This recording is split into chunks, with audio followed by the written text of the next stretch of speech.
Hello, and welcome to Belting at Windmills, a proud member of the Doof Network, where we're explanting James S. A. Corey's novel series, The Expanse. I'm longtime Expanse fan Elliot Debo. And making my first journey up the well, I'm Ruben Morehouse. This week we're continuing our coverage of Cibola Burn, covering the interlude after chapter 44 all the way through to chapter 50. In the chapters this week, Naomi and the crew keep coming up with great ideas to buy time and keep everyone alive, and Murtry keeps fucking with them and trying to get everyone killed. Holden rides a train, so he's doing stuff too. I know, it's so funny how RCE just keeps being the baddies now that Havelock left. Yeah, Murtry's just fully... I guess kind of mask off moments here because he's doing things that I am like, I mean, I kind of get what his explanations would be if he was in a conversation about them, but they're crazy. Yeah. Cool. Well, should we just get straight into it? We're starting this week with our interlude from the investigator. Which basically, it reaches out, the usual. Yep. But also, like, the investigator is reaching out basically along, like, I feel like the TLDR of this interlude is, like, the investigator is becoming more and more like an entity sitting beside the proto-molecule as much as just, like, a tool of it. Like, it's gone from being a wrench to having, like, admin privileges. Yeah. It's fun that Miller is getting more and more leeway. He's I guess he's able to do more shit, which is fun. I'm unsure if it means that he's gotten to a point where he'll be able to stick around. You know what I mean? How much is he going to be able to stick around? Jumping ahead a bit, but later on in this chapter, he finally gets a body again, and I'm like, oh, is he like going to be a character after this book again? And I don't know if. Maybe he'll just be like, become a part of the ship's nav computer or something, some kind of in between like that. But yeah. Oh, something I didn't like about this though. It seems like one of the aspects of Miller that has been retained is his desire to sacrifice himself for his purposes, which is obviously kind of useful for an alien appendage. But I want Miller to stick around, so I don't know how I feel about that. Yeah. I had the same thought reading this, so I was like, I can't lose him again. Yeah. But no, I think what's interesting is also we're really getting some insight into how this is Miller, but also not. So there's basically a bit where it's like the investigator sighs and wishes it had a beer, but it knows that these are just artifacts of its template. And then it sort of goes into like, there once was a thing here that had like a name and it loved and despaired.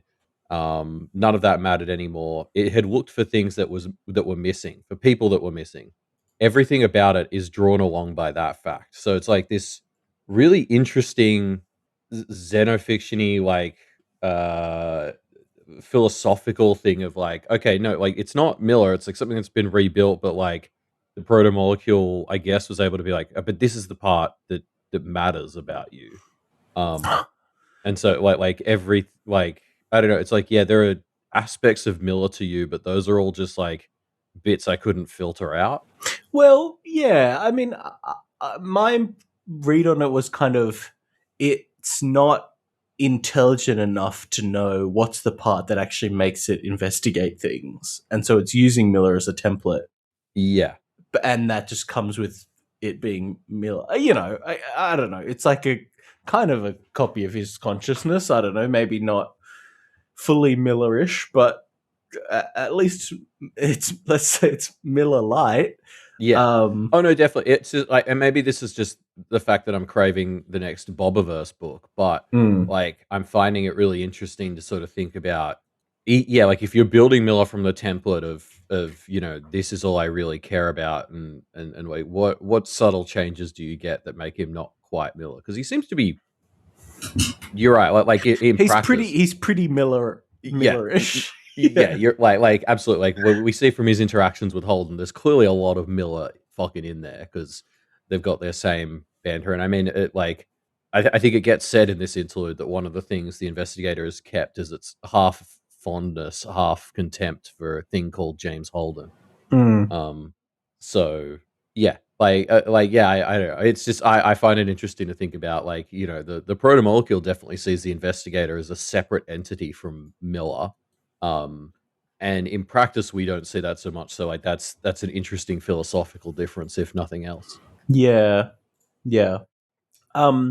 So 113 times a second. It's like obviously a very specific number that has been repeated a lot. And I've been trying to think, is there some significance to that number that is important? And I don't know I have no idea what the fuck that could possibly be, but it's like so close to twice a second, but it's a bit short.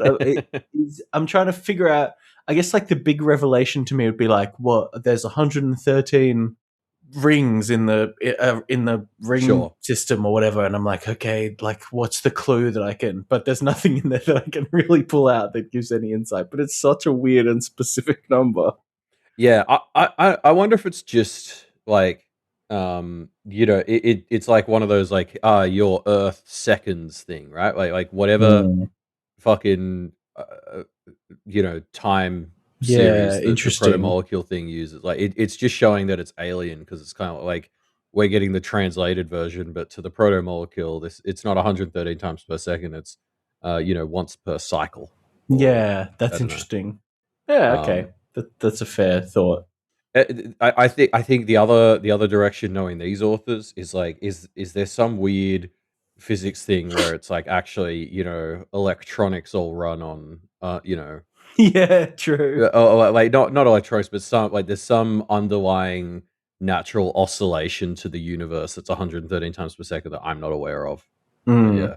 yeah, yeah, yeah, something about the speed of light and Yeah, how exactly. some distance. Yeah, I don't know. Yeah. Yeah, exactly. It's like, oh, if you know, multiply the number of times a electron goes around a hydrogen atom, some bullshit. Yeah. Yeah.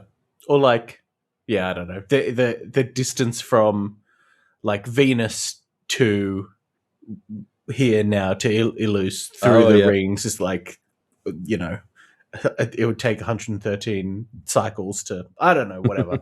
Yeah, yeah. Um, but yeah, no, I definitely just love it as like, it's just because you're right. It's just an off number where you're like, that's not quite appropriate. Mm, You should up it by 7 times a second to not be weird. mm. Yeah. Yeah, exactly.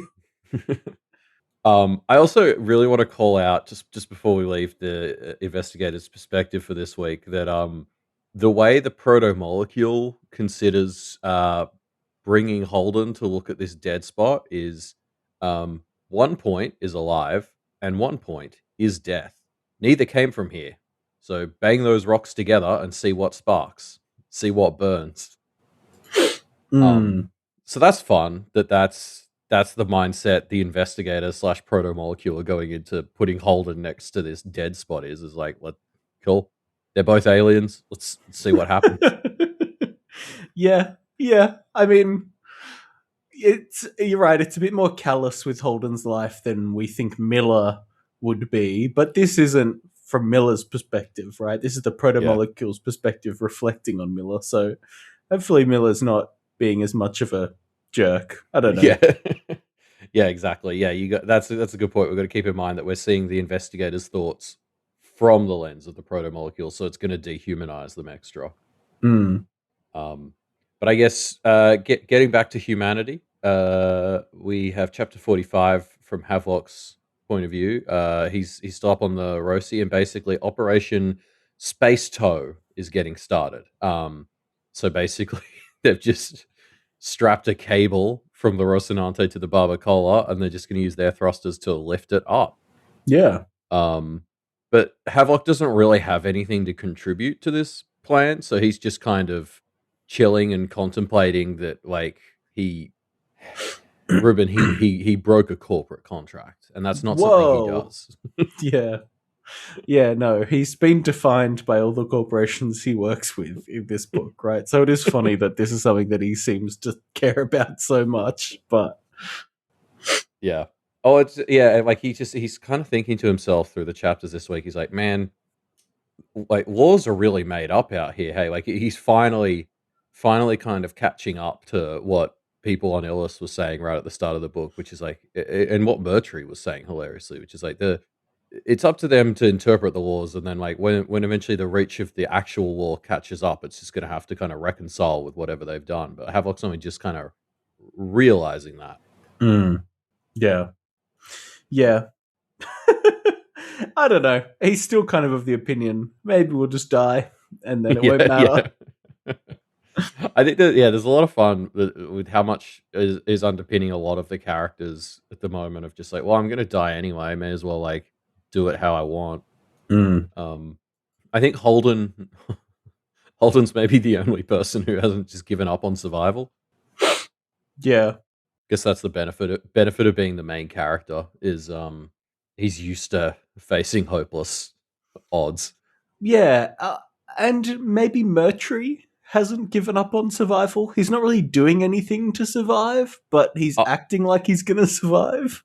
No, I disagree. Murtry gives me the most vibes of like he knows he's dying. He just wants to die doing his job, which is like sadder. But no, I think he's fully given up on survival. He just wants to win as he goes out. Yeah. Okay. Yeah, you're right. That is pretty. That could be right, and it's pretty grim. Yeah. Okay, getting back to Havelock, or not Havelock, but like the Rosie. I want to call out. I love how incredibly complex this stupid basic plan is. Like, it's very funny to me that humanity is in another solar system for the first time. Like, this is like a huge moment for us technologically as a species to like have gone through wormholes and all that. And our best plan to fix a ship full of rocks is big rope. Like obviously there's a lot of really complicated math going into making big rope work. Yeah. But it's just funny that at the end of the day, it still all comes down to big rope pull. Yeah, it's classic tech. There's a reason we've been pulling things with big ropes for a while. Yeah. It works. Well, it's the same with like how like all power systems at some point tend to just turn water into steam and use that as like the main point. Yeah, you can get fancy reactors and wormholes and all that, but really at the end of the day, big rope pull worked. Yeah. And that's going to be hilariously like I wrote this note thinking it was going to be a funny one-off, but like it's kind of a consistent theme in this week's chapters is humanity really just like when fusion gets turned off and we get cut off from resources, how much we have to turn to just like what feels like really primitive solutions to what should be advanced problems. Yeah. Yeah. Interesting. I also want to like I guess focusing in on Havelock, he's having a lot of thoughts about like what his legacy is going to be, and what he's going to go home to after this. And then he sort of remembers that he'd been set up to be like the face of what was happening on New Terra. Yeah. And he's like, wait, if I am the face of like what's happening here, and now the update is like I'm a criminal, like at least everyone else is going to be as confused as I am about whether I did the right thing or not. I know, it is just really funny to think about that. Like, yeah, if he is the face, and now he's like turned on RCE, how much RCE corporates must be like, undo him as the face, undo him as the face. Yeah, it's a very Holden-esque move of like kind of being put in this position of being a figure of recognition, and then that being just very awkward and annoying for everyone around you. Yes, yeah, exactly. He really has done a lot of following Holden's life path this book, for worse. Although actually no, also for better, because he's starting to get the like spine about keeping people alive and shit that is one of Holden's respectable qualities. Yeah.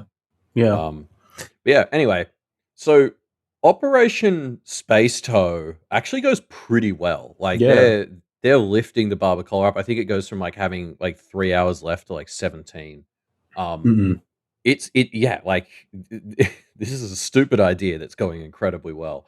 Um, and unfortunately, that doesn't hold because the weaponized shuttle from the Edward Israel is launched at them, and Alex is able to easily and quickly shoot it down. But everyone forgot to account for the fact that they don't really have thrusters anymore, so like they can shoot something, but that just turns it into shrapnel that's coming at them at massive speed, not a big object coming at them at speed.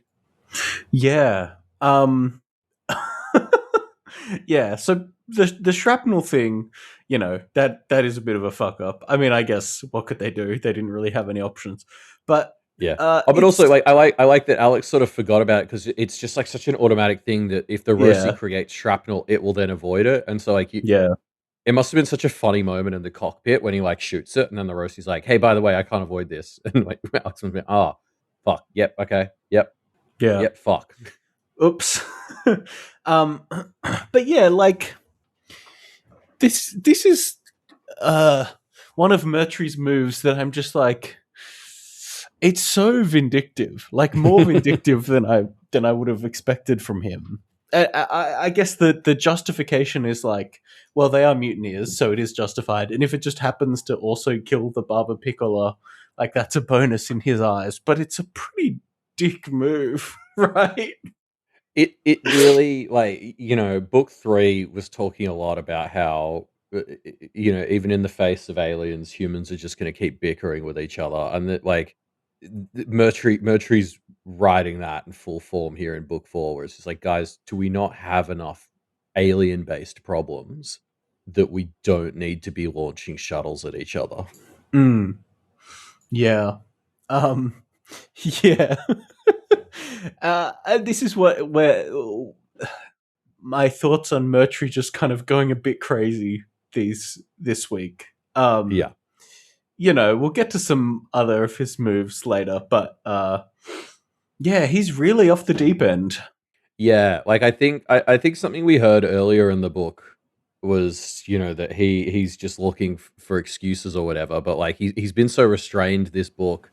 Um I think it's just like now there's no need to be restrained, and it's like, yeah, we're just sort of realizing what we've seen is like the restrained by the book Murtry, and now he doesn't have to be Mm. that. We've just got the full burn it all down Murtry, and he's not a great person, I don't think.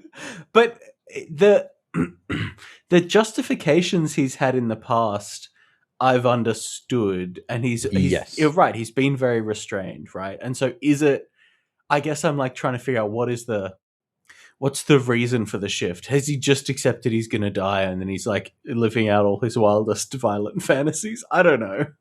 Well, not to say, I Um, think like because he knows he's going to die. Like it's now he has to win, and he yeah, doesn't have to worry about the consequences of how he does it. He just has to succeed. You know what I mean? yeah, and I guess as long as he's still technically following some kind of justifications, which I think he could Yeah. find in every situation he engages with this week, then he counts it as a clean victory. I don't know. Exactly. Yeah. Yeah. Yeah, Um. Good guy. Good guy. yeah, chill guy. But yeah, anyway, back down on New Terra, we jump into Elvy's head for chapter 46, and things are like improving down on the planet. I mean, they were pretty fucking dire last week, so it's not really saying a lot. But the using Holden's meds to cure the blindness is working really well. I think they say there's only 3 people it isn't working in, Mm, which is like, yeah, like as Lucia says, for like a first round medical trial, that's a huge win.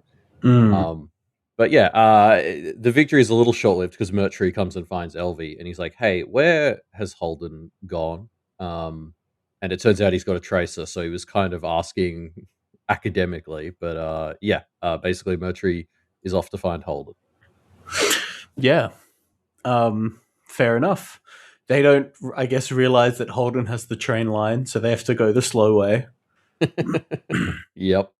But yeah, I loved that Murtry's reason for finding it odd that Holden is off to shut down the defense network is that it doesn't belong to him. It's a crazy reaction. I love it, and I'm like, I mean, you know, I guess in Mertru's eyes it belongs to him slash RCE because everything on this planet does. But it's a wild response. And it seems like he doesn't even care that it could save his life. You know what I Yeah, mean? Like, yeah, does Mertry want his life saved by Holden in this situation? If Mertry finds Holden and he's, you know, he's got his finger over the save everyone button or whatever, and Mertry bursts into the room, is he gonna just shoot Holden and not save everyone? Like, I kind of believe that at this point, and it's crazy.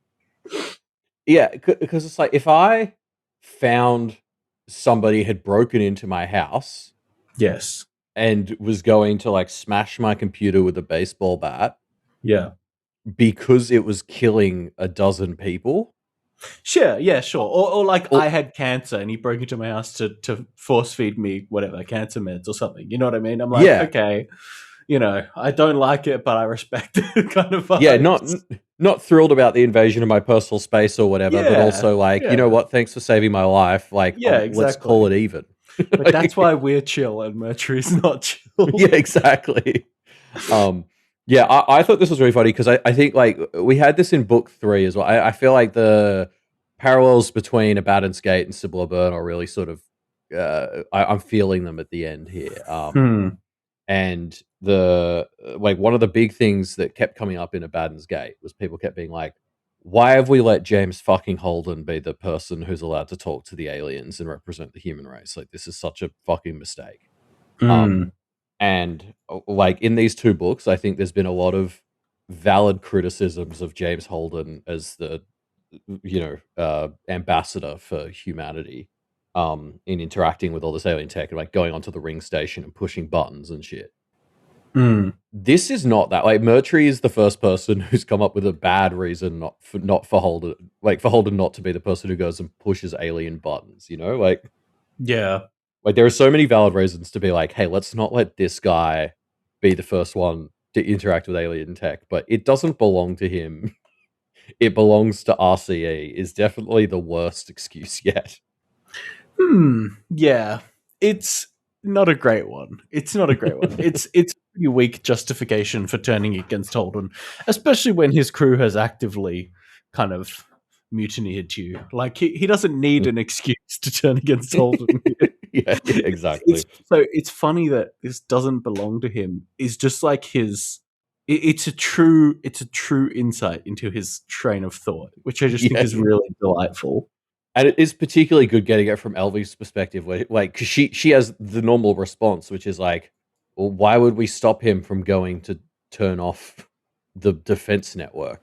Mm, And yeah, Mercury's like, because it doesn't belong to him. And you can tell Elvie's a bit like, oh, okay. yeah. Like that wouldn't have occurred to me.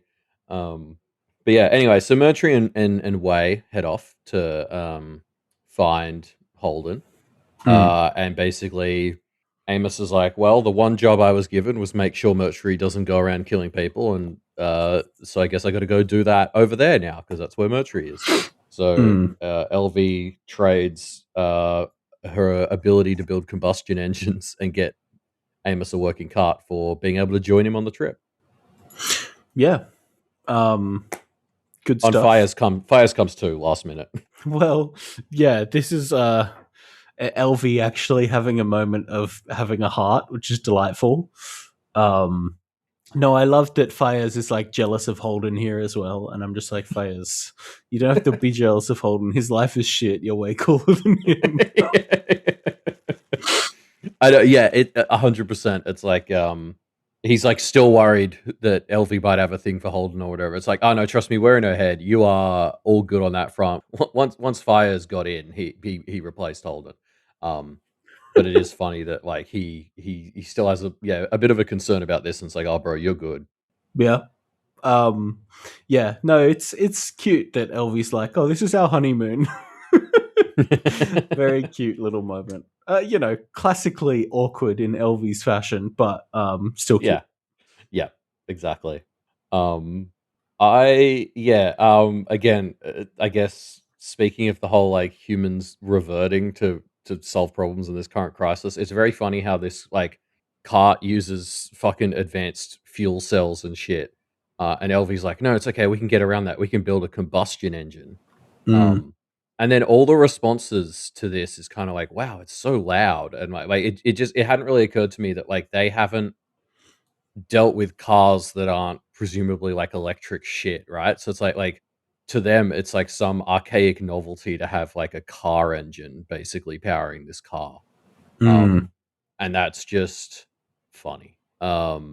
It's just funny to me. That's like, oh, we've run out of fuel cells, but it's fine. Like, we know how to do what they did in ye olden days. We're burning fossil fuels. Yeah.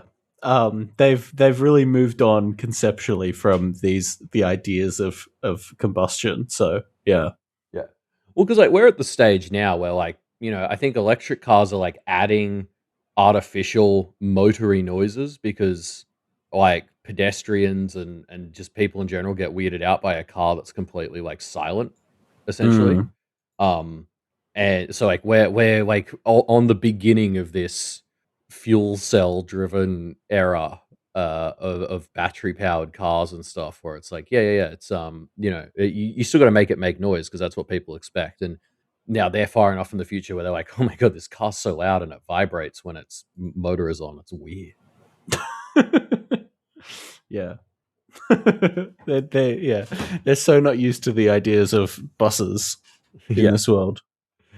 But yeah, and I think to quote what you would say earlier, like we really see Elvie she's ready to, well, not ready, but like she's accepted she's going to die here basically. Yeah. In this chapter, and so her logic is entirely like, I want to go on this road trip just because like I'm basically trying to max out how much of the alien shit I can see before I starve to death. Yeah. Seeing crazy shit is on her bucket list. So yeah.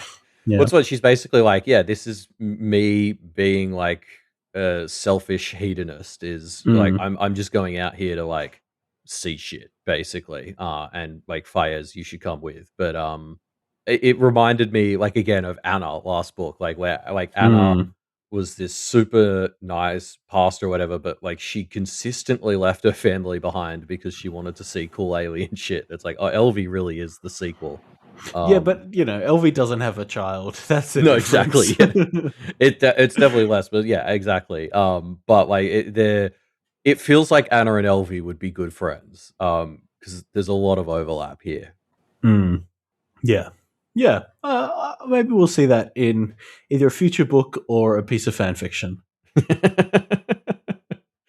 I don't trust the fan fiction to keep it normal. Have you read any Expanse fan fiction? What's out there? I haven't actually. I'm gonna. What's that? Is it AO3? AO3. Yeah. Oh, sorry. I typed AO3 to my search bar, and the top hit was AO3: The Expanse. Oh, so you and have I remember been searching. It's because we were looking up like ships or something. Yeah, when we did a discussion question. God, that was a while back. Yeah, but like, because I remember it was like Miller and Julie was one, and I was like, come on, guys, like read the book. Yeah, that's crazy. That's crazy. So how is this sorted? I'll sort by date updated. No, let's go hits. I want to look at what the most popular one on AO3 is. Sort and fill. Wow, this website is old school. You know what? I think I remember we were going to talk about this more, but then some of them had spoilers, so I couldn't actually look them up. Yeah, no. So I'm going to act as a filter here. So yeah. Okay, we've got of course, the top Expanse fan fiction on AO3 is Room for Three, which just the summary is Naomi and Holden make room in their relationship for two sparkly new toys. Spoiler alert, one of them is Amos. Okay. I don't want smutty fan fiction. I want fun fan fiction. So the tag... filter out explicit. That's got to be an option on AO3, surely. I can exclude warnings, but the warning, like, there are so many warnings on this website. Yes. Like this one has tags for like bathroom sex, wall sex, porn watching. Like it. Yeah, maybe just really filter out everything that's got sex in it. Okay. How about this one? All right. C'est quoi femme vite? That's French. Okay. This is a crossover of the Marvel Cinematic Universe, Agent Yes. Carter, Yeah. Star Wars, Star Wars Rebels, The Expanse, Gilmore Girls, The Princess and the Frog, Riverdale, X-Men, Princess and the Frog. all media types, the Uncharted video games, Kingdom Hearts, What? DCU, Batgirl, Scooby-Doo, Scooby-Doo on Zombie Island, Super Smash Brothers, Supergirl, Once Upon a Time, Doctor Who, Steven Universe, Star Trek Voyager, Carnival Row, The Lord of the Rings, all media types, Lucifer, Teen Titans, The Marvelous Mrs. Maisel. Oh wow! I'm just waiting for the Expanse to come in here at some point. Oh, no, so that was early on. Okay. I threw that in the middle. Sure. James Bond, the Craig movies specifically. Sure. Spider-Man comic verse only. Okay. Adventure Time and House MD. Oh, nice. Housemate the Gut, or Cameron or someone. Sorry, what is this story? Is it just a big sex scene between one character from each of those universes? It looks like it's just a bunch of lesbian sex scenes. So the tag here is Christian Avasarala / Bobby Draper. Oh, but they don't meet, House MD and like Pearl from Steven Universe. No, it might be a collection of short stories. Oh, that's so lame. That's so much more lame. I know, I got really excited. If you've got Doctor Who or whatever in there, I'm sure you can write a world where, the TARDIS takes... God, I don't want to do these fan fiction writers' job for them, but, the TARDIS takes the Doctor and Donna and they're on Illuce, and then they go to whatever that beach town is that Steven Universe lives in. I can't remember what it's called. Oh, sorry. So I'm reading... Yeah, it's got like the tags of all the pairings they've got. So it's like, Clara Oswald and Amy Pond for Doctor Who. Sure. Lapis Lazuli and Peridot for Steven Universe. Oh, okay. Sure. All right. Wait, what was listed after Steven Universe? Who is this character? Read it out. We'll tell you. I'll see if I recognize. This is a fun game. Catherine Janeway / 7 of 9. That's one of the Star Treks. Catherine Janeway is the one who's played by the lady who played Red in Orange is the New Black. Okay. Kate Mulgrew. Arwen and Eowyn. Yeah.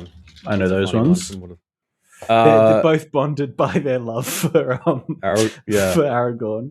Somehow a lesbian sex scene that doesn't pass the Bechdel test. Yeah, totally.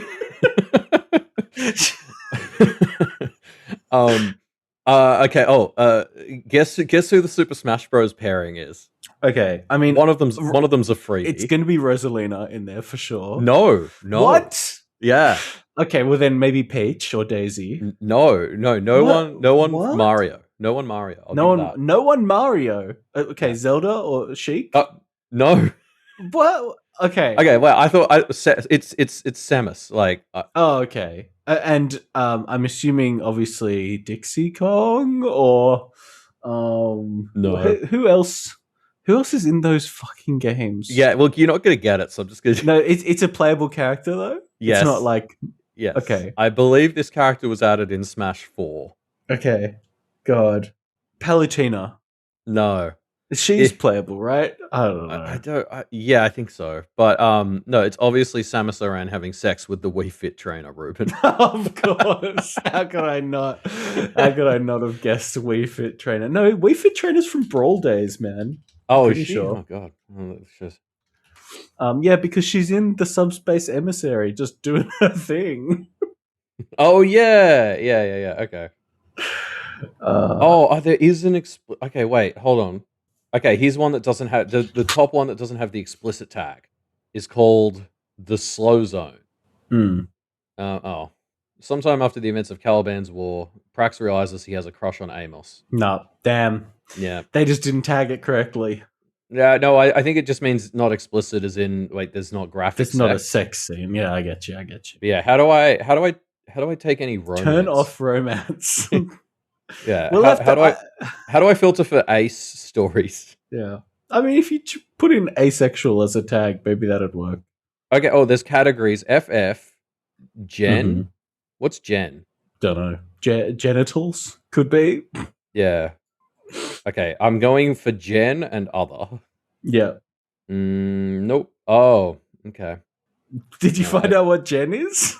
I hope not. Okay. No. It's what other is. Okay. We don't want other. We really don't want other.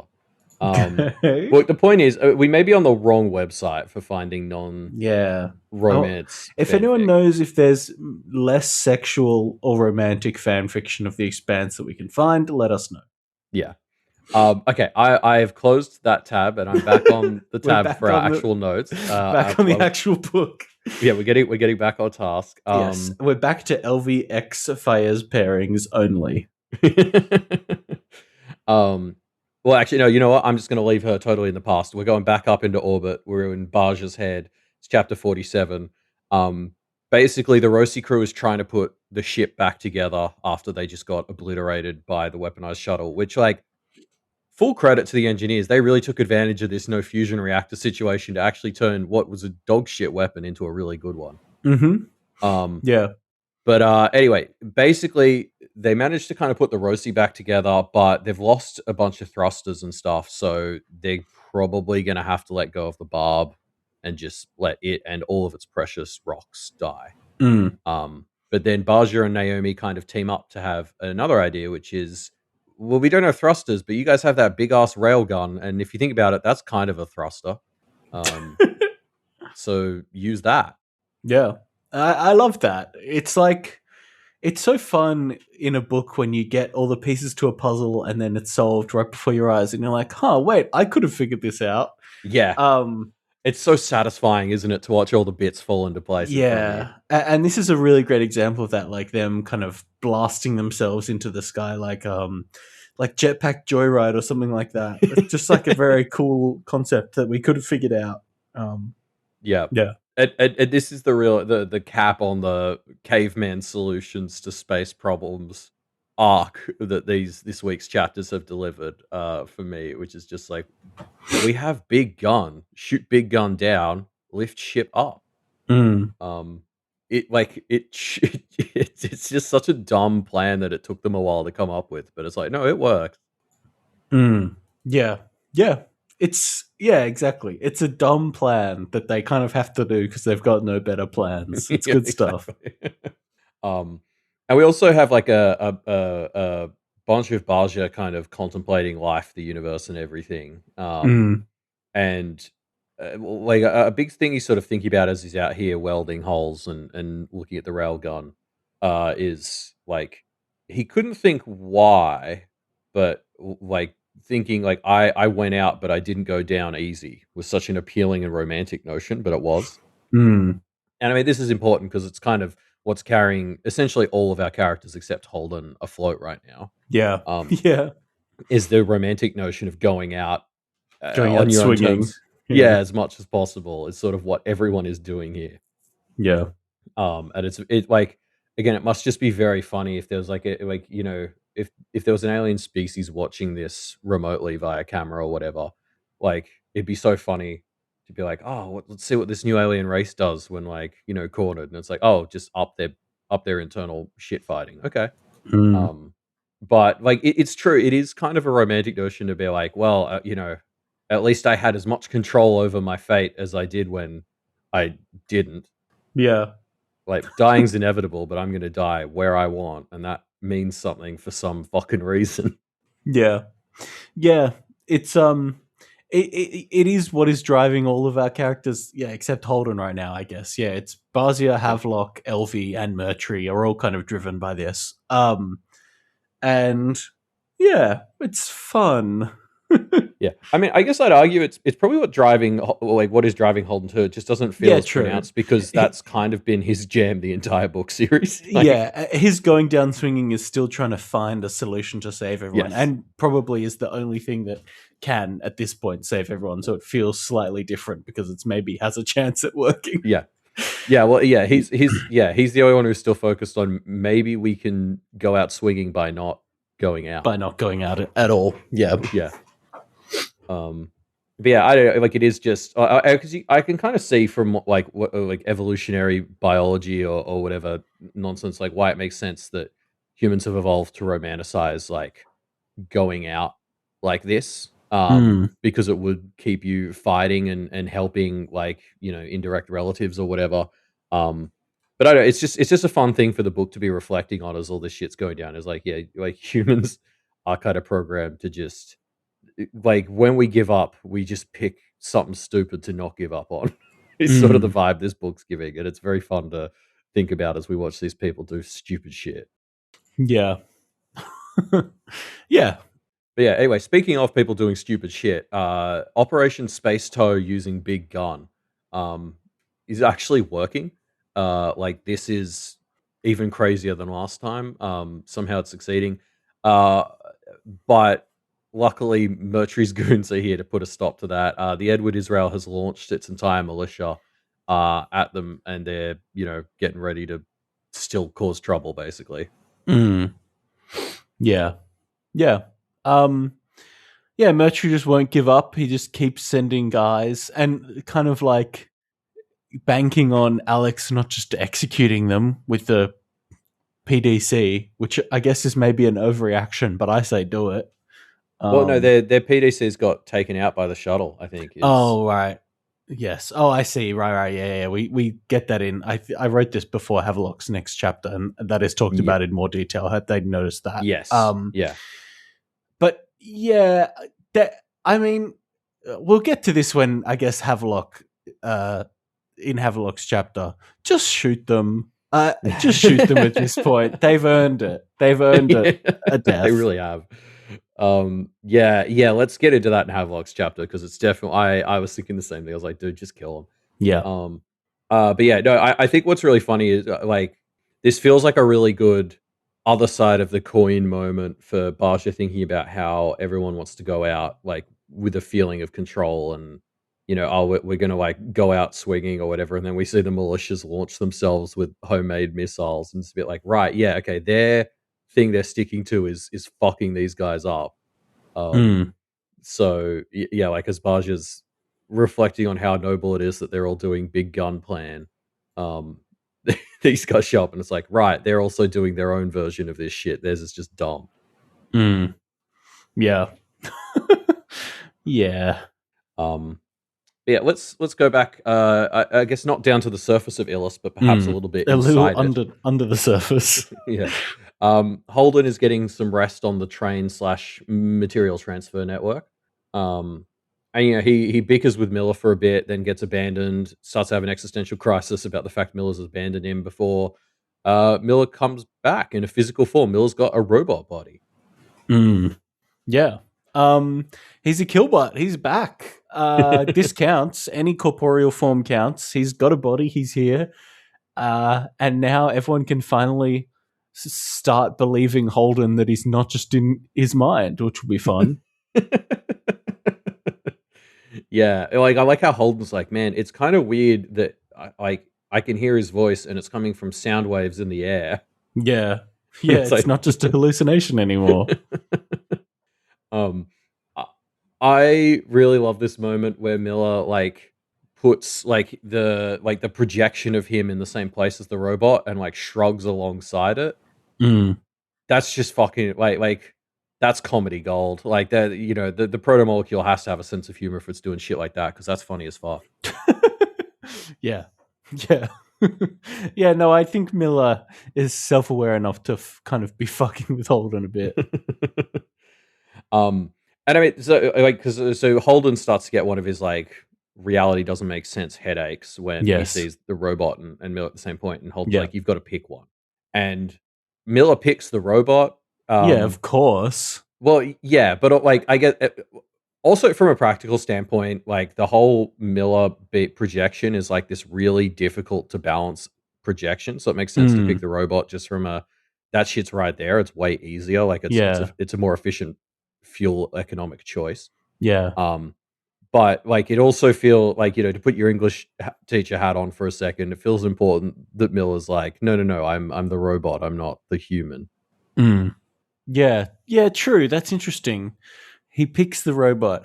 Do I think that's reading too much into it? And it's just, if I was Miller, I would pick the robot too. That doesn't mean I'm more of a robot than a human.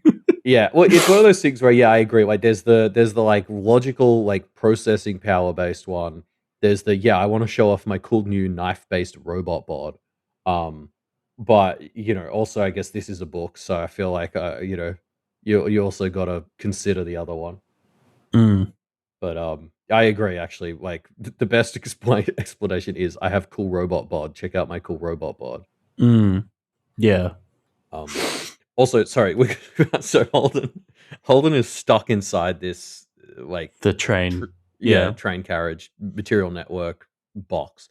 It basically starts to get bored, so he starts playing a pattern matching game on his terminal until it gives him a low battery notification. Candy Crush. Yeah, like it's just like, oh, man, he's just like me for real. Like, celebrities are people too.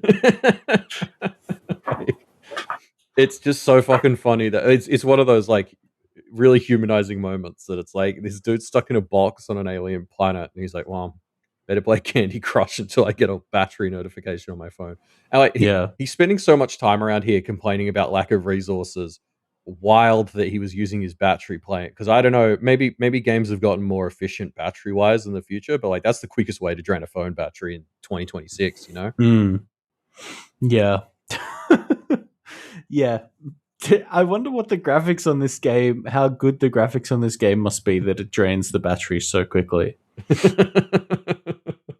This is the real Expanse lore that we need. But yeah, anyway, so Robo Miller basically creates like a saddle for Holden, and Holden gets to ride Robo Miller through the tunnels of Illis. What a dream. Yeah, they chat for a while. I think Holden has a nap. And yeah, Miller basically explains this planet was just like he uses the term gas station, but that feels like a bad analogy to me. It's more like a generator, but like it's just a fuel depot basically. Yeah, they say beaming power off, and I'm like, ooh, you can send power in a beam now? That's cool. Yeah. But they have lasers and shit, so I guess that's kind of what that is. Well, so this might be the explanation for that thing Fires and Elvie were talking about a couple of weeks ago, where it was like, the UV light was getting some weird pattern in it as it was coming in. Wait, is that actually just like a side effect of beaming power out or some shit, Yeah. So, but fun to learn what the purpose of this planet is. We still don't know why it has these kind of weird self-destruct mechanisms that's either gone off or gone wrong, but we'll see. I'm sure he'll find his way there. Yeah. But yeah, one thing that jumps out to me is Miller says, like, they just beam the power pretty much wherever. There's actually a bunch of worlds that are like this one that are just like fuel depots, and they all feed the grid, or they all fed the grid. Not the rings though. I still don't know how they powered those, and that's a wild way. I was like, hey, hold on. Surely the network of wormholes is a power hungry input. Like I don't know. It's wild to me. Like, because I get that an intergalactic empire needs a lot of power generation. It's crazy that the wormhole network is not part of that. Yeah, that's something else. That's very weird to me. That to me feels like a piece of world building that is going to be important when Holden accidentally turns off all the power stations, but the rings still work or something. You know what I mean? Like, yeah, some bit of world building that will become important when Holden fucks up power systems, alien power systems across hundreds of planets somehow.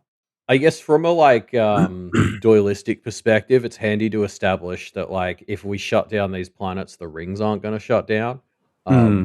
Because have we ever talked about the fact, like, I think we talked a lot when we were covering Leviathan Wakes about how Ty originally built this universe to be like an MMO. Yes. Oh wait, no. Did he? Yeah, right. Yeah. It was originally going to be for an MMO, and I'm before like, it became the role-playing game.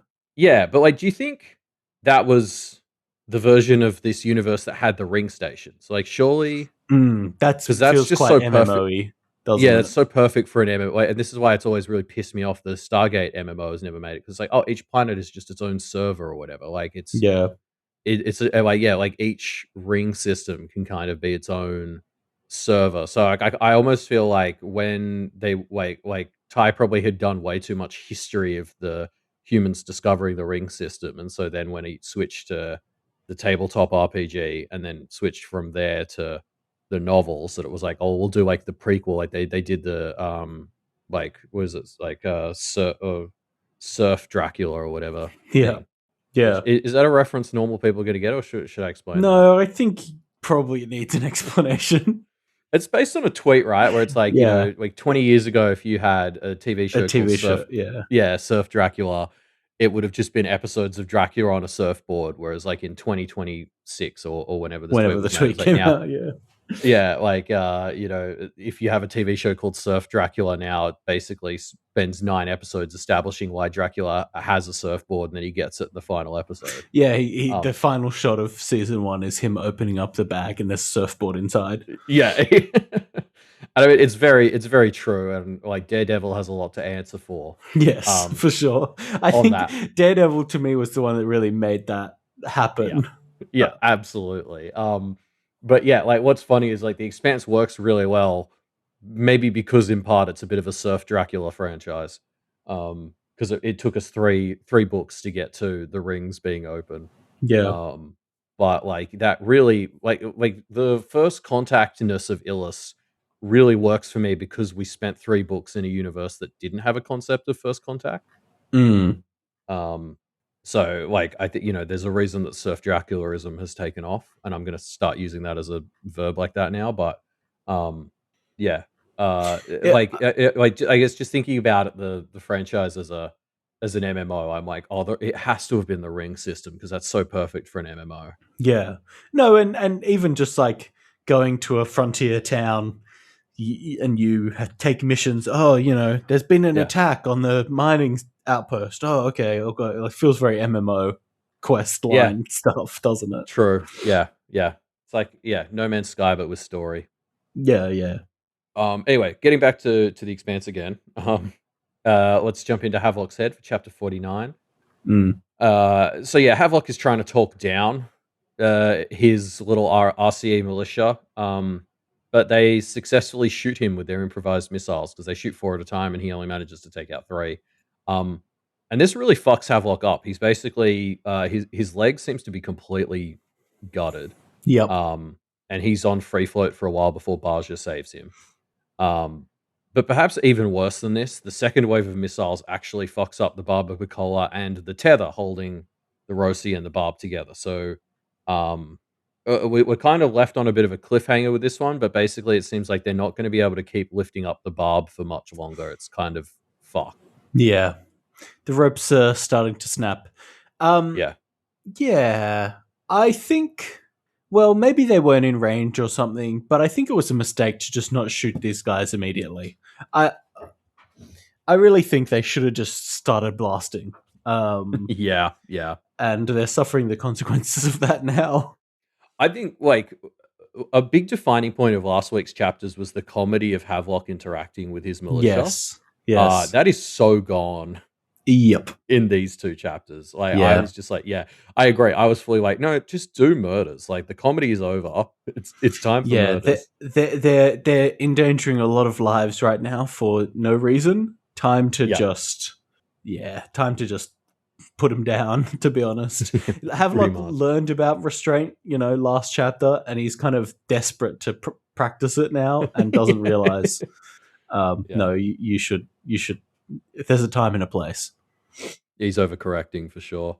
I do like he does have the thought where like he's sort of looking at the militiamen like charging and thinking about how like they're trying to go down swinging. He's basically like having his own version of Barja's shit from a few chapters ago. And he's like, yeah, they're going to go down protecting RCE's interests. And he's like, there's a time not that long ago where I would have thought there was a kind of hard purity in that.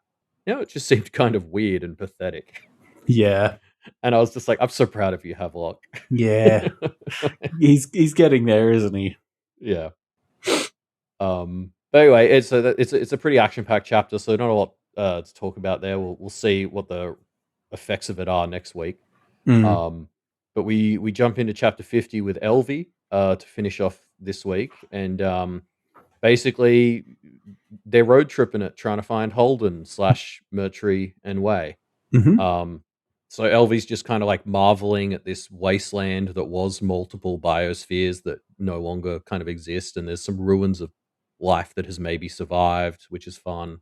But basically after a few days they reach where Holden was last seen. Way is there Mercury's there. Amos kind of has a shootout with them. It gets pretty messy. And basically, Elvie's the only one who makes it out on foot, and she just kind of runs to where she thinks Holden is. But like in a normal, appropriate way, not in the way she would have done that for most of the book. Yeah. She's being more normal, although she's not super useful in this shootout that we get to. No. She could have done something. Elvie, you could have done something here, right? I mean, she's not a combatant, but neither is Fires, and he saves the day. Yeah. No, I agree. It would have been nice to see her go. I think you wrote it here, like go grab Amos's shotgun. Yeah, grab the shotgun. Just give Mercury a quick blast. No, I think we all saw the kind of Amos and Way showdown coming, but it was still pretty sad. Just a little moment of like, oh yeah, these two had befriended each other, but of course we knew that it was probably almost always going to have to end in a gunfight. But Mercury just, I will say, sorry, just as an aside, they play this relationship up a lot more in the show, and it's better for it. Oh yeah, yeah. Like they really sort of play up how close these two have become, and it makes this shootout all the more sad when Amos just has to put her down. I kind of like that it's not a big thing. I mean, yeah, I don't know. I think it's like quite realistic, you know? It's not like they were star-crossed lovers or Romeo and Juliet or anything. It's just like people that became friends but are on the wrong sides of things. I don't know. Yeah, I will say, I think part of what makes it work in the show is you can tell that for Amos, it really isn't any different than it is in this book. But like when they've been given on-screen character, like you're a bit attached to the relationship, then finding out that like Amos and Way kind of aren't. Interesting. Actually works really well. Yeah. But yeah, so it's a fun little showdown. Fire's kind of saving the day. Is nice, and us seeing it from Elvie's perspective is also really nice. I mean, she's obviously our POV. I don't know what other perspective we could have seen it from, but it's nice to like see Fires through her eyes in this situation and stuff like that. Yeah, well, nice to see someone from RCE finally punch Mercury in the face. Yeah, totally. But I'm sure Amos isn't going to die here, but he's lost some fingers. He's lost his thumb and his trigger finger on his, I don't know which hand, but on one of his hands. Yeah.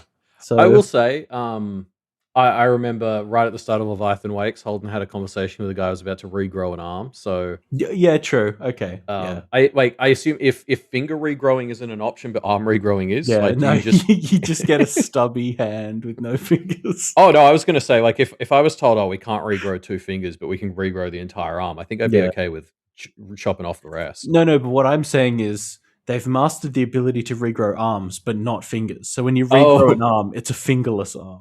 Yeah, okay, it's a club. Yeah. I mean, honestly, that'd probably work for Amos. Actually, true. No, he's a really good mechanic. True. Well, he can learn to do that left-handed. True. But yeah, no, I mean, it's not looking good for Amos. I think he's also been shot in the leg. So, yeah, I guess we'll see where this goes next week. Yeah. I hope Amos isn't dead. I'm sure he's not. He's probably just injured. But then Mercury's just off in the catacombs hunting after Holden. Except, like, what chance does Mercury have against a Miller-activated killbot?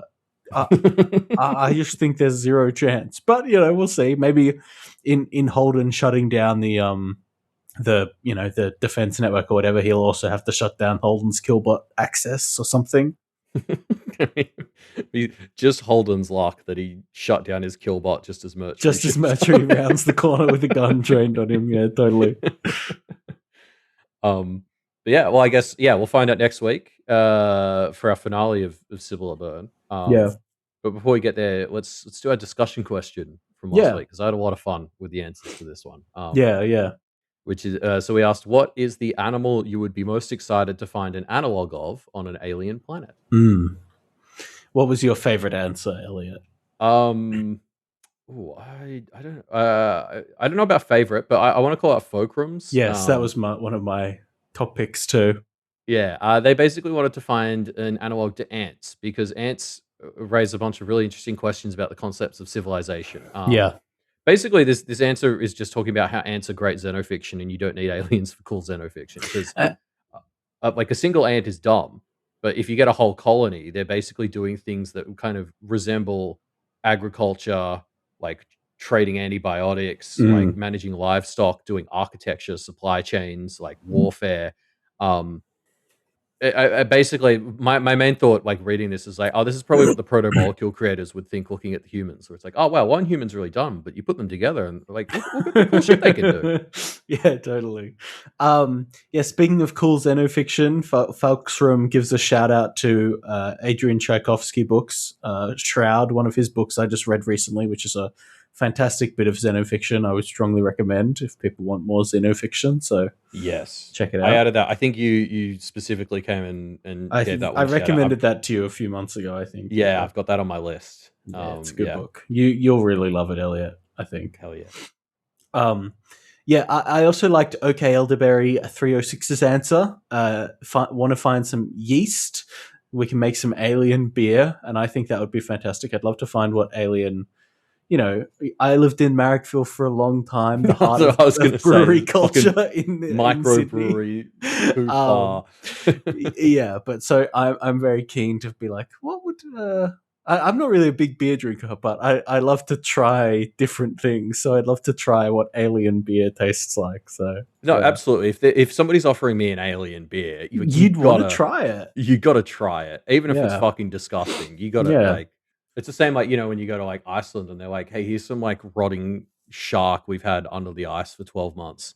I've tried that. Okay, that's sorry. Well, I was in Iceland recently. I tried what I think you're alluding to, kind of 500-year-old Greenland shark. Yes. Yeah. It's pretty gross, I gotta say. But you have to try it, right? Like, yes, of course, you have to try it. And we tried it, and we were like, we know this is going to be kind of gross. We tried it. The thing about it is they hang it up. So, okay, it's crazy. First of all, it's crazy. These Greenland sharks, they live to be like 500 years old. So the shark that we tasted was 500 years old. It's illegal to like fish for sharks, but it's legal to if you accidentally catch them to sell them. So I don't know what the way they regulate that is. I know that was my reaction to of like, okay, but oh, I'm sorry, I just accidentally keep catching all these sharks. Anyway, so they catch them, you know, whatever, like other fishing vessels catch them and sell them to people who can process them, because what you need to do is you need to like take the sharks and cut up their meat and then hang it outside for like years, because it's got so much ammonia in it, because of the way sharks work. The ammonia from like their pee and poo, basically, they don't pee and poo. It like filters out through their skin as they swim around. So their skin is like heavily, or their meat, their flesh is like heavily like laced with ammonia, which is obviously toxic. So they leave it to hang for years, and the ammonia kind of slowly seeps out and drips out, and then after it's been hanging out for a while, then it's finally ready to eat, but it still tastes like ammonia, so it still tastes like really bitter. It's a crazy food. It's one of those foods where you're just like, whoever the first person was that ate this is a psychopath. I was literally about to say that. Like, it is one of those things where it's just like, what fucking moron. Yeah. Who first decided, yeah, we're going to do this? And like, we're going to eat this thing that is poisonous. Oh, but maybe if we hang it outside long enough, the poison will all drip out. Right, it's the same. Yeah, it's like blue cheese. Like I get that blue cheese is a delicacy or whatever, but it's like, no, that's rotten cheese. And like some fuckwit just got lucky. Or desperate in that case. Well, I mean, I guess both. Yeah. Like you're like a lucky desperate person. Yeah, sure. Yeah. No, like completely agree. But yeah, I guess like like even if I was told the alien beer tastes fucking terrible, you're gonna try it anyway. Yeah. I do think that if like based on the fact that we've already seen in Cibola Burn that like our two completely separate biologies can interact, I feel like it's selling ourselves a little bit short to limit the psychedelics to alcohol. Yeah, true. That's true. Like I want some fucking Rick and Morty alien drugs, you know what I mean? Like Yeah. Yeah. The kind of drugs that make you live simulated lives. I get you. yeah. Um who else? So we got Space Geek Mm, uh said they're going super basic and just saying they want dog analogs. Like is any planet worth it without like some sort of dog analog on fair enough. there? They want Yeah, a like cool alien pet. yeah, hard to argue with really. Like Yeah. I what would you take though? An alien cat. No, I wouldn't. But thanks for asking. It's like because dog I feel like if we're going with like alien dog, there's an implicit like loyalty and companionship, whereas like cats are at best much more aloof. Yeah. So given that we've evolved in completely separate biospheres, that's probably more realistic. Yeah. Yeah. Fair enough. Captain Rhino suggested that like if we found some sort of horrible like Venus-like planet that was really ridiculous, but we found one little extreme part of the planet that had like room temperature and water, and there's like extremophiles there that live in our environment, we could like adopt them. Yeah. That would be fun. That'd be fun. I don't know that I like am mentally comfortable with these kind of extremophile life. Like I just feel like they'd be up to they you can't trust something that lives in really hot or really cold or really radiated temperature locations. It's just too inhuman for me. Whereas like an alien dog, I'm on board. I think it's very funny that like to consider that yeah, like the extremophile, but it's for our environment. Like if the Yeah. extreme environment on so like if you have life that's evolved in like Venusian conditions, and so then it's really like weird and hacky and extreme to live in like our sort of thing. It'd be very funny to like have a look at them and be like, Yeah. you like wow, it's so hard for you guys to do the normal thing, weirdos. Like Yeah, no, it's true. It would be funny to see what does it's kind of like translating a piece of text through Google Translate into a different language and back again. Like some stuff will get a bit fucked up along the way, and you're like, what are the bits that are fucked up about somebody yeah. translating into an extreme life system and then back into Earth-like conditions? Yeah, yeah. Oh, okay. Sorry, I won't go on a little rant about Farscape right now. But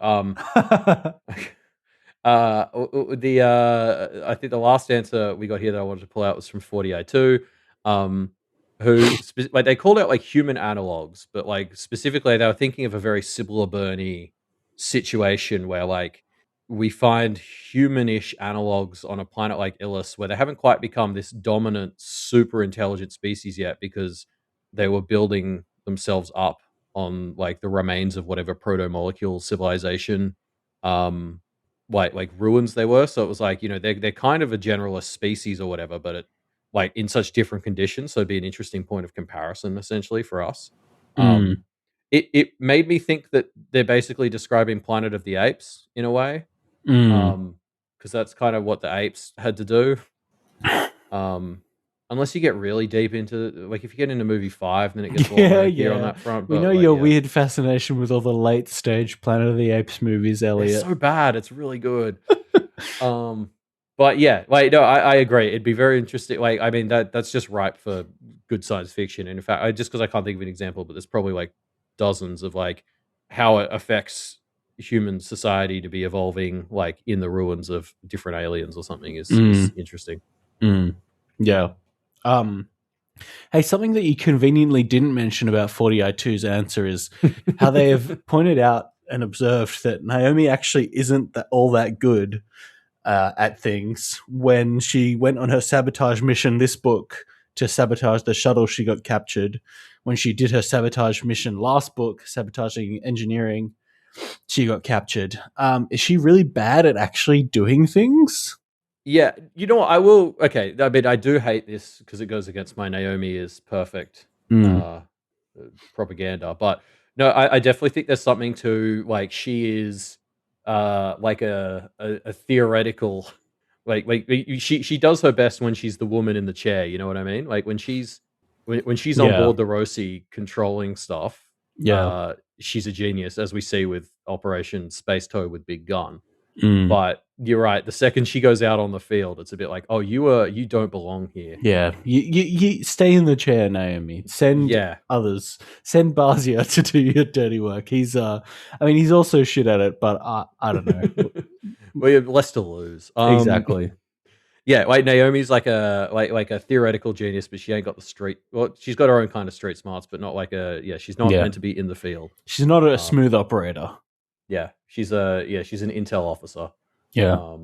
Yeah, no, I think that's fair. But like, yeah, she's obviously like, she's just. I think she's just really good at people as well. Like the fact that she basically got Havelock to like escape her, and stuff like that. Like she's good in the field, but that was in when she was stuck in a cage. She's better in a cage than she is out of it. Mm. Yeah, true.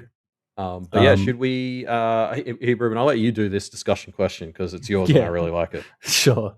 Yeah. So thanks everyone for leaving your discussion question answers. We have a new discussion question for this week, which is: if you had to give up your body and inhabit a piece of industrial machinery instead, which piece of machinery would you choose? And you can answer this in whichever way you please. If it's you want the most humanoid industrial machinery, that's okay. If you want to give yourself other functionality, that's all right. But it does need to be a real piece of industrial machinery. You know, I mean, it can be maybe fictional too, but you know, So something legit. Have you seen? I'm doing another aside, but Sure. so you know, Boston Dynamics, how they make those like dogs and human robots that you can't kick over no matter how much you want to. Yes, there is a new company that I discovered recently. Mm-hmm. That have announced their robot, and it's called Three Halves. Okay. The company is called Satris Robotics. Wasn't is Three Halves? I'm picturing. What was the name of the robot from Infinity Train? 1-1 that splits into two halves. No, this is like a 7-foot tall, 4-legged centaur robot. Oh shit! And I encourage you and anyone listening right now to like Google. So it's got like the human torso, but it's got 4 legs. Oh my god! And it actually has like a goat's head. Yes, like so. This is what was hilarious to me is I discovered this because I found a LinkedIn post that was talking about how satanic it was. Yeah, and because you know, like I love LinkedIn lunatics, and I love like an unhinged religious LinkedIn post. Yeah. This was maybe the most reasonable one ever. It does look like something that is too on the nose to be the villain in a kind of satanic robot horror movie. Like this guy was talking about how satanic the company was because look at their robot design, and I was so ready to make fun of the poster, and then I saw the design. I was like, actually, he's got it. Like I've been converted. I'm born. One of the pictures they have here is of it holding a chainsaw for some reason. Yes, so that's yes. It's basically designed to like operate power tools and stuff, but they keep demoing it with a chainsaw. Yeah, that's fucking satanic head. That is hilarious. They must know what they're doing. There's no way they don't. But like, yeah, the whiplash of like, seeing somebody talk about Satanism on LinkedIn and actually by the end of it going, you know, they might be onto something was really fun. Yeah, that is hilarious. I'd pick one of these. I'd pick the Satyrus 3 halves. Okay, well, that's our answer. So we're keen to see what you puny mortals listening will choose to fight us in Robot Wars. No, they're definitely leaning into it because when you go to their website and you click on the safety header, it takes you to a page which just shows the robot looking imposing through a glass door, like staring at the camera, and in big text, it says, "This robot is more dangerous than it looks." They're leaning into it. They're using this as a meme to promote, and more power to them. It's an unhinged way to promote your product, but I do like it. Yeah. Oh god. Anyway, so yeah, that's sorry, I've just gotten to that image. It's fucking terrifying. It's crazy. Yeah. God. Anyway, yeah, let us know what piece of crazy industrial machinery you'd want to have as your body. You can leave your answers to that in the discussion thread, which will be linked in the show notes down below. Yes. Don't forget to check out our Blue Sky. That's where we post when the episodes are out, or if there's going to be any delays, which there shouldn't be this week. So that's nice. So it should be empty, but still go there anyway. Good to know. And if while you're going to websites, why don't go to this one? It's called doofmedia.com. It's a great website where you can find all kinds of great shows on the Doof Media Network, all kinds of podcasts, all kinds of discussions, all kinds of fun. Yes, and we have a Patreon, patreon.com/doofmedia. I was actually very excited to see somebody on the Discord discovering some of the old exclusive content we had up there, like us and like the two of us racing Matt and Scott in Portal 2's co-op when none of us had played it. That was a nice blast from the past, a bit of nostalgia to remember that existed. Yep. So yeah, there's cool stuff on there, and also come check out the Discord. There's a link to that Discord on our website. I don't remember where it is, so prove yourself worthy by finding it. Yeah. If you want to support all the great content on the Doof Network, you can go to the Patreon, patreon.com/doofmedia, and become a patron, get access to all kinds of bonus things, and have a good time. And yeah, in terms of The Expanse, we'll be back next week on the last day of August, the last day of winter here in Australia, to cover the chapters 51 through to the end of Cibola Burn. Yeah. See you then.